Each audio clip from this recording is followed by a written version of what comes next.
I ran into a Somali guy who was drunk in Cedar Riverside, and he was walking with me. You guys know Mufakid, right? Yeah. I was walking with Mufakid, and the guy, he was kind of following us back from a place, and he was like, low-key sheikh. Like, this guy, he was saying things. The drunk guy? The drunk guy. Was a sheikh. He was reciting ayat upon ayat.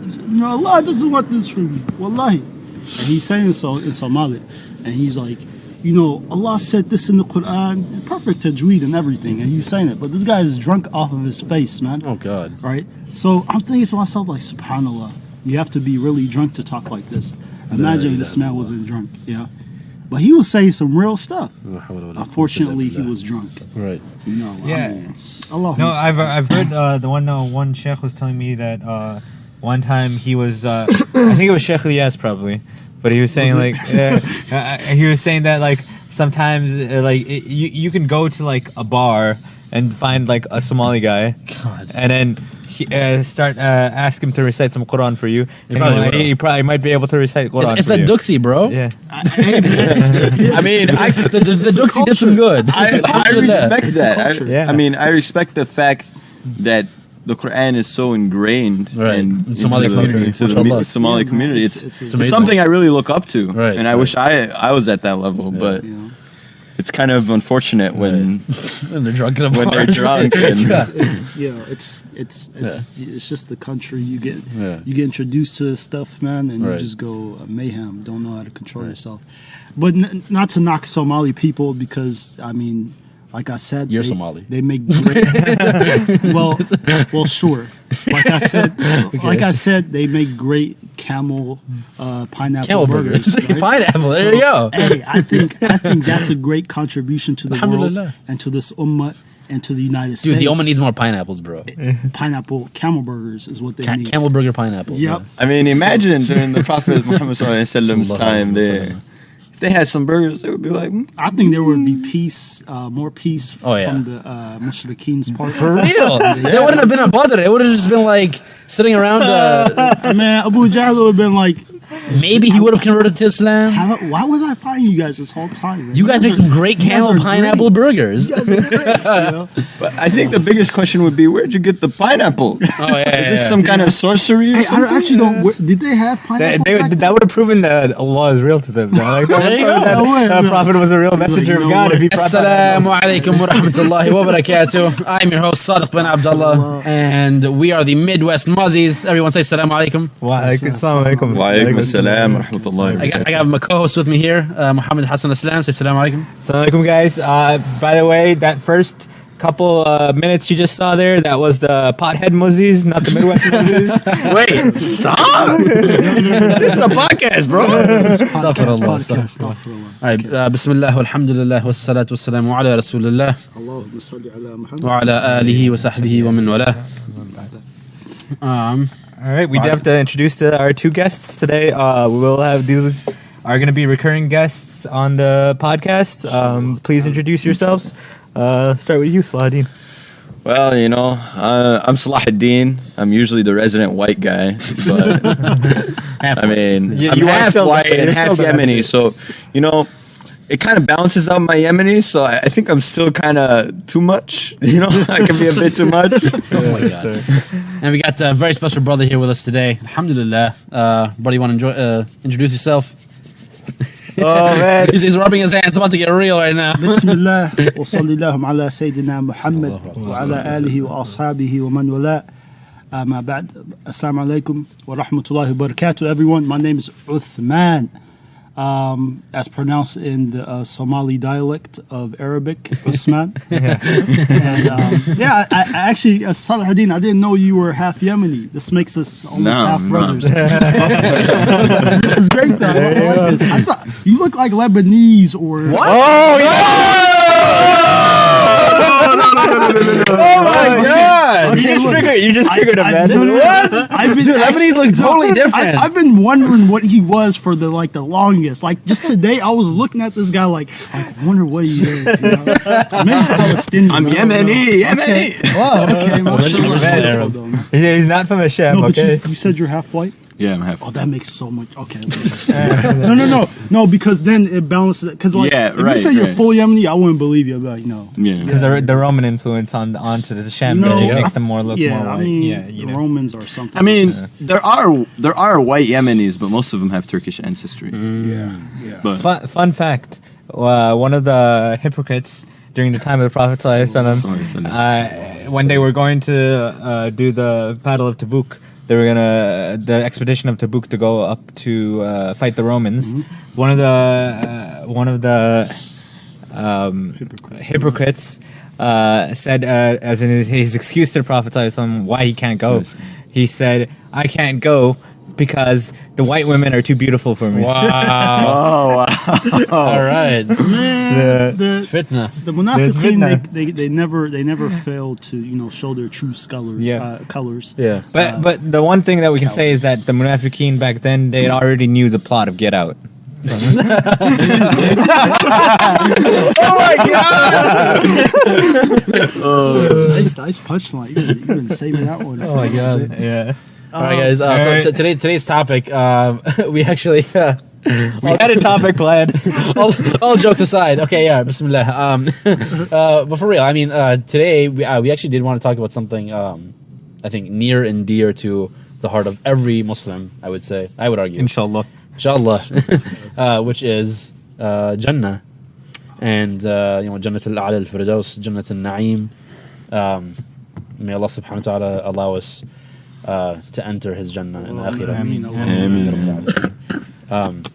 And then to be more specific, not just simply Jannah and it's unlimited bounties unlimited bounties and favors upon us from Allah subhanahu wa ta'ala, but rather specifically, and I think this is going to be very interesting and a very fun topic, inshallah. What would you do if you were in Jannah? Right?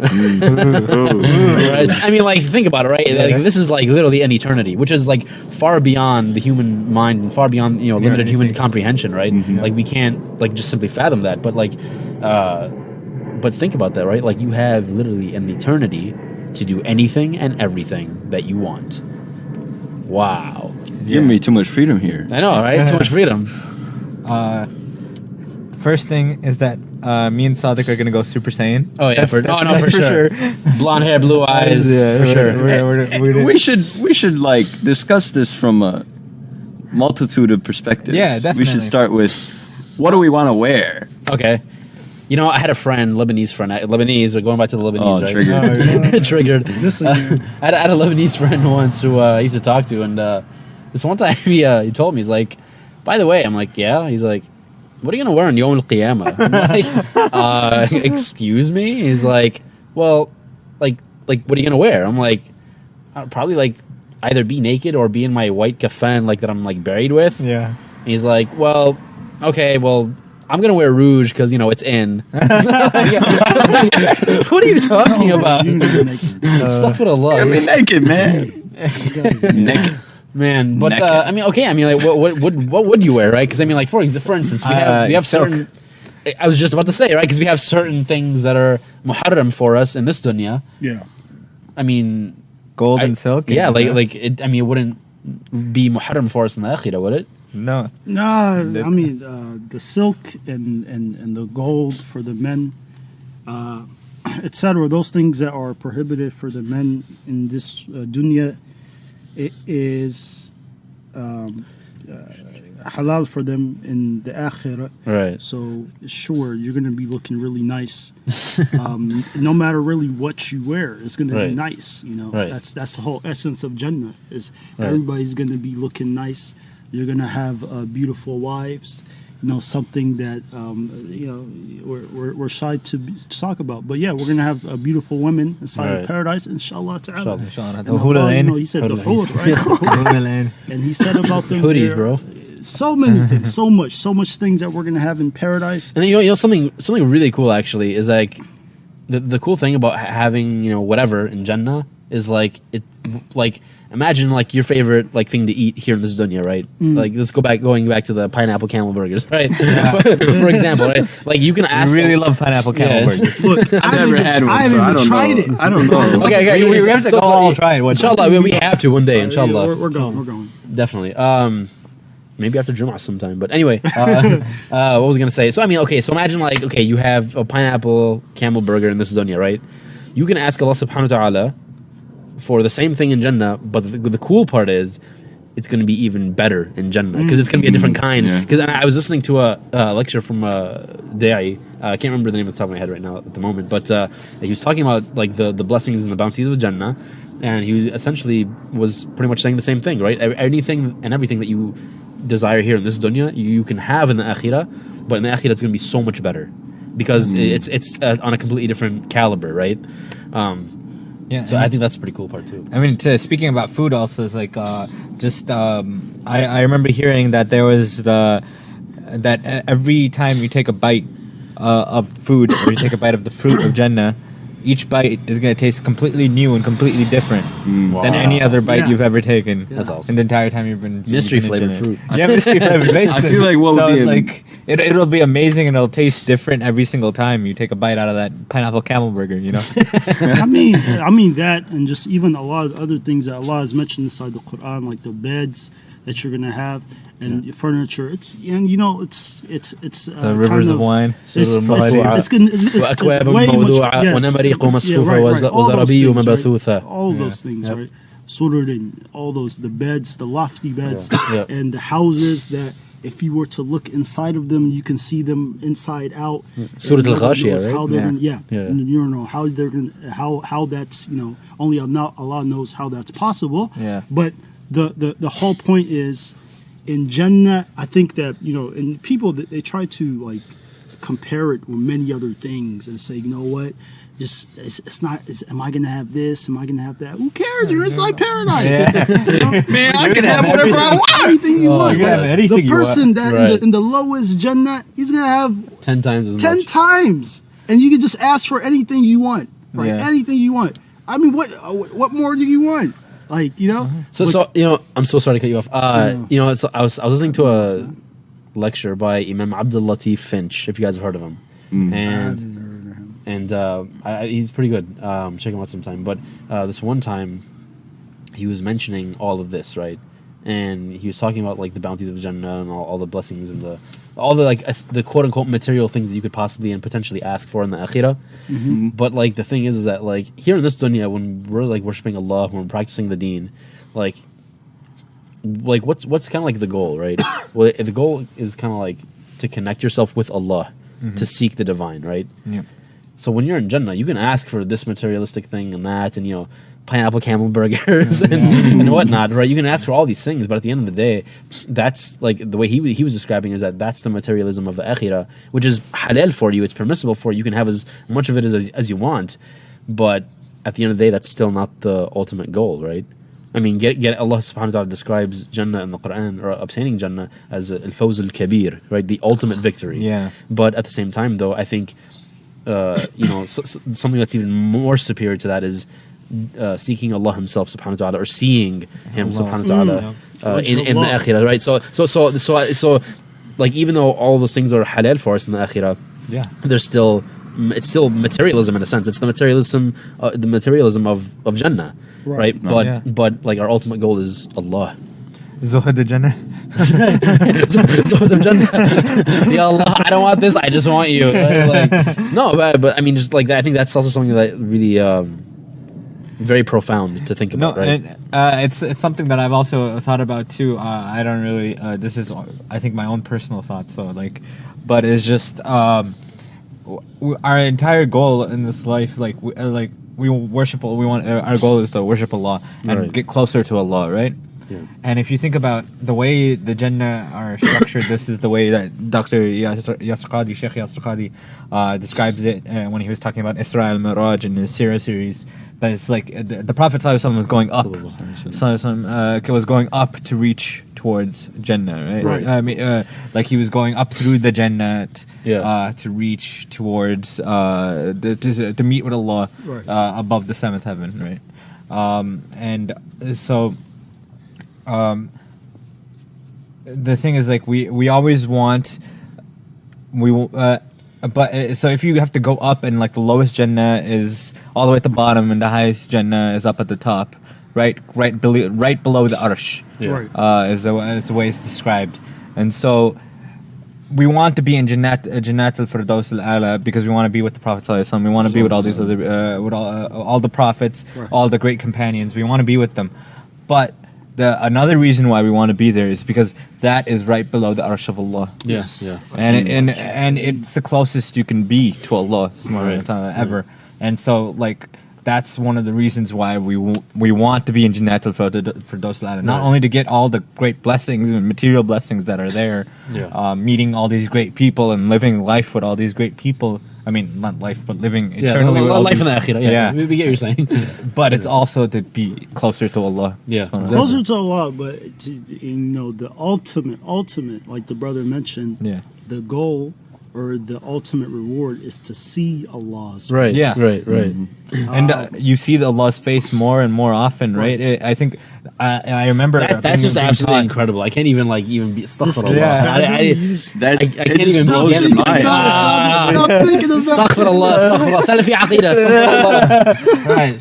No, but like the thing is, like I remember being taught when I was younger that when you're in Firdaus al-Ala, you see Allah subhanahu wa ta'ala's face more often than the people who are in the lower levels of Jannah, right? So I mean, it makes sense. You're the closest to Allah subhanahu wa ta'ala, so you're gonna see Him the most often. So that's why we want to be there. Right. Yeah. So then the question raises: would we want anything beyond that? Yeah, exactly. And that's kind of going back to what Imam Abdul Latif Finch was saying, right? It's like you can ask for all these things like on an unlimited scale, but at the end of the day, like that's still there's going to be one thing you're going to want. Exactly, and that's Allah. That's the best thing, right? As the hadith says of the Prophet ﷺ, his companions, they asked him, they asked him, "Hal ra'ayta rabbuk?"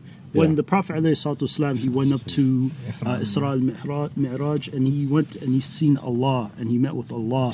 The companions asked him, "Did you see Allah?" I'm sorry. Yeah, go on. He said, "Did you see Allah?" The Prophet '_salatu he replied to him. He said, "Nur anna ara." Right. So he said to him that there was so much light. How could I see him? Yep. Right. So, and even our ulama, they differ in the companions. They differ over if the Prophet '_salatu seen Allah or he saw his hijab. So I actually spoke to Sheikh Yasir Barjaz about this once when he came to visit in town for one of the Maghrib courses long ago. Oh, mashallah. And I asked him about this, and he actually said, according to the hadith of Aisha radiyallahu anha in Sahih al-Bukhari, he didn't.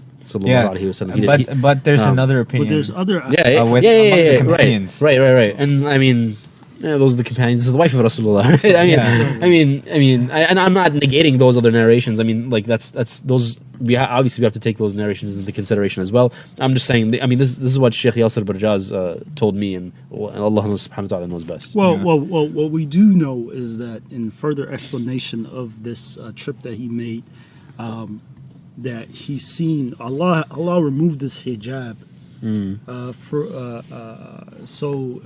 speaking with the Prophet ﷺ, and like I said, or like it was mentioned, that there's ikhtilaf in this issue. Right. Some scholars take one position, other scholars take. The whole point is this: we're trying to see Allah Subhanahu wa Taala. We're trying to be those people, right? Yeah. And in order to get there, you need to be obeying Allah Subhanahu wa Taala. And you need to stay away from those things, which he said. The munkarat and the muharramat. Yes, stay away from those things. And to harp on your point even more, who was the person who was up there seeing Allah or almost seeing Allah? It was the Prophet Muhammad sallallahu alaihi wasallam. And so the way that we can do that, we can be up there seeing Allah or almost seeing Allah, is we have to follow the example of the Prophet ﷺ. Exactly. The example that he set. So we can be with him. We can be with him when he's up there seeing Allah. So even Abu Bakr, he didn't get that special treatment. Radiallahu ta'ala. The Prophet ﷺ, he said, I repaid everybody back except Abu Bakr. He's the person I cannot pay back. He said, close all the doors to the masjid except for of Abu Bakr's door. And you know, he's mentioned the virtues, and he even let Abu Bakr lead the prayer, and he prayed behind him. Yeah. Sallallahu alaihi wasallam. So this shows you the virtues of his best friend and his father-in-law, Abu Bakr as-Siddiq radiyallahu ta'ala anhu.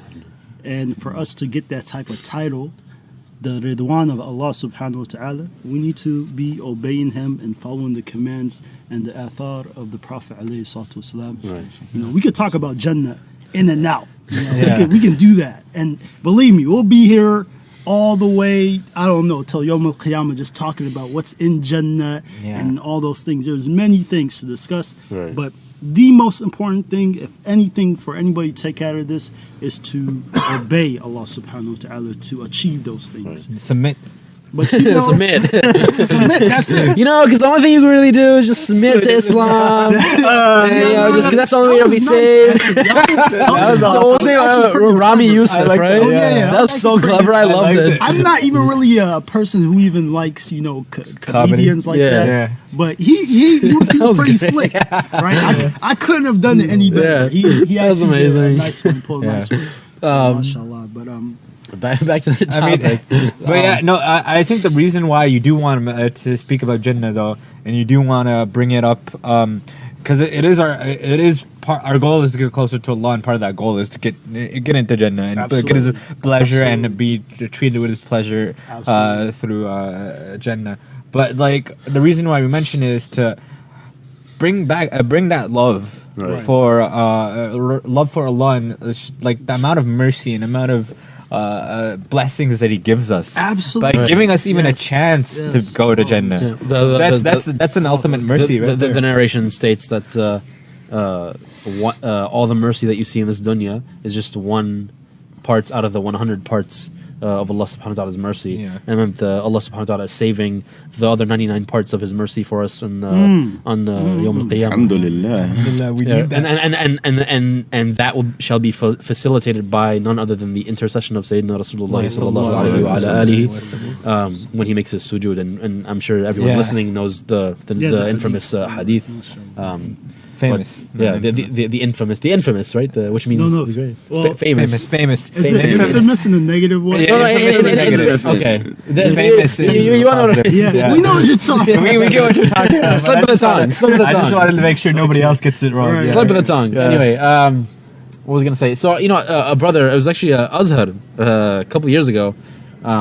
This is actually back when I was in Duluth. So this would have been 2012, actually. God, 5 years. Where did the time go by? 5 years ago. So I was in Duluth, and I remember at the time Azhar actually put up on Twitter. He started a hashtag, right? It's hashtag if I get into Jannah, and he got this thing trending like overnight. Like so many people started. Everyone wants to get into Jannah. Yeah, so many people, like everyone, literally everyone that I can think Everyone of in the wants Muslim community. to get to Jannah, Everybody started like putting up the hashtag and like tweeting about it, and like honestly, just reading through people's like tweets about it, just honestly like made me tear up. To be honest, like it was joy.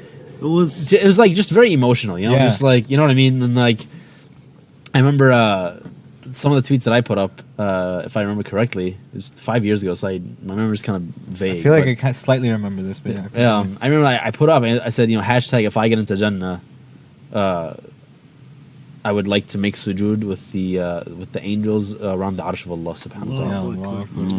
That would be amazing. Just typing that out made me tear up. Yeah. No, just thinking about Jannah, like the one thing that makes like there's one image that I have in my mind, and I forgot who said it. I feel like it was one of the Shu who came for an al-Maghrib class. They were speaking about this. I forgot who exactly, but they were talking, and they mentioned like a hadith. It might have been a hadith or something else of a man who enters Jannah, and he's looking for his residence. He's looking for his palace, right? Yeah. And he's just looking around, and then he sees his palace, and he sees that it's his. Yeah. And then standing in the front gates of his palace is his wife. Oh. Is the wife, his wife from the world, thing. and she's infinitely times more beautiful in Jannah, just as you are infinitely times more handsome in Jannah, inshallah. And so, Hey, I don't need that. Oh, someone's cocky over here. Okay. All right. but she's infinitely many times more beautiful.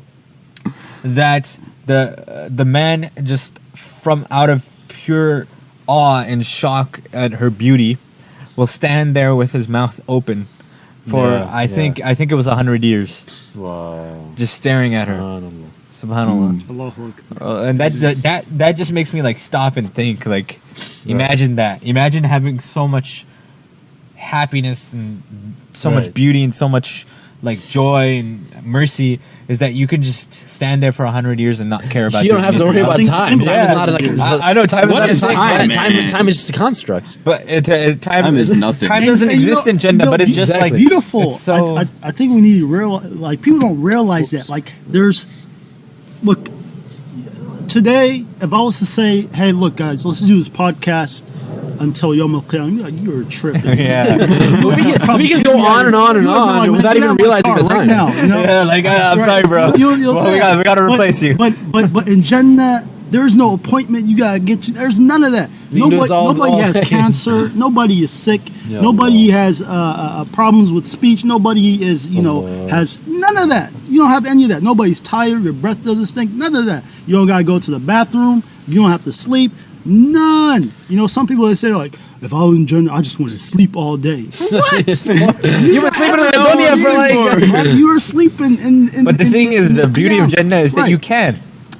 You can if you want to. Yeah, but it's just. And you won't miss anything. I can get everything I you're want. I'm right. gonna You sleep. won't miss anything. I was this close about to say, man, that's a waste of time. But there is no time to waste. Like, there's no time. Time doesn't exist. It doesn't exist. Right? And I remember. Yeah, go on. No. I just want to point out something. I was driving the other day from the masjid Yeah. back home, and I looked at the moon. I don't know if you guys seen the moon. Yeah. Like a night, last 2 nights ago. Right. It was like a red. It was a red moon. And I looked Harvest at moon?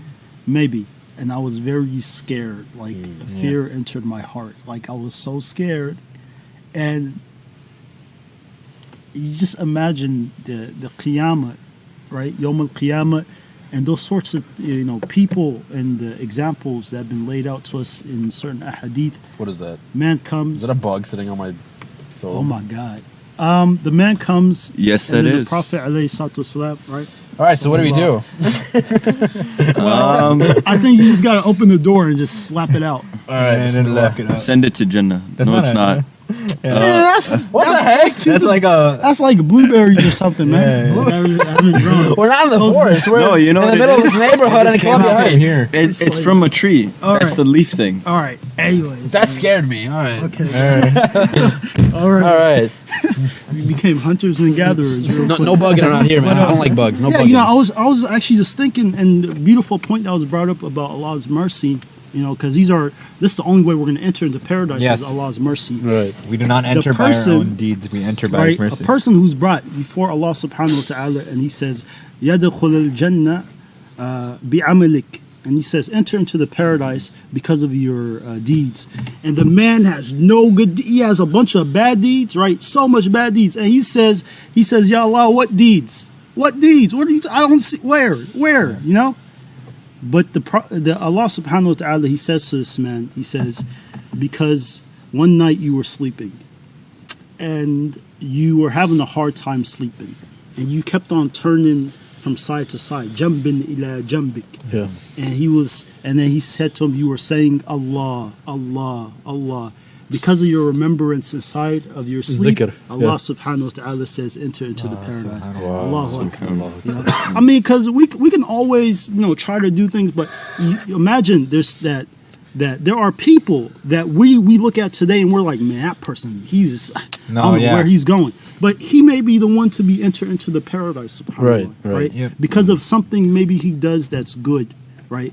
And I'm not talking about people who are just like out in the open, just like fasiqeen and they don't care. I'm talking about people who they're doing something bad, Right. right? but then maybe on the side, and they're not like spraying it or whatever, and maybe on the side they're like, you know, they're doing some khair, right? So you don't know, you know, subhanallah, Allah's made it that way where, you know, his mercy is over his anger and his wrath. Right. Allahu Akbar, Allahu Akbar. Allahu Yeah, so- No, I remember the hadith where the Prophet was talking about the Yawm al-Qiyamah, and he's saying like there was Allah subhanahu wa ta'ala tells a man enter into Jannah by my mercy, and the man says no, I want to enter by my deeds, and so so then Allah subhanahu wa ta'ala brings out the scale and puts the deeds on the scale, and it's not even close to being enough to getting him into Jannah. Wow. And so the angels come to start to drag him into hell, and then he's like, no, Allah, I'll go by your mercy, I'll go by your mercy. Wow. And Allah subhanahu wa ta'ala says, okay, fine, and he lets him enter Jannah by his mercy. Why would you even say something like that? I know I'm not even like trying to question the hadith. No, but it It's is like, why would you? Allah said enter the paradise. You're gonna be like, wait, no. I did Let's too do it much this good way. stuff. Let's I check it did too out. much good stuff just to be ignored. Yeah. Man, look at all these Hajj and the fast I just did.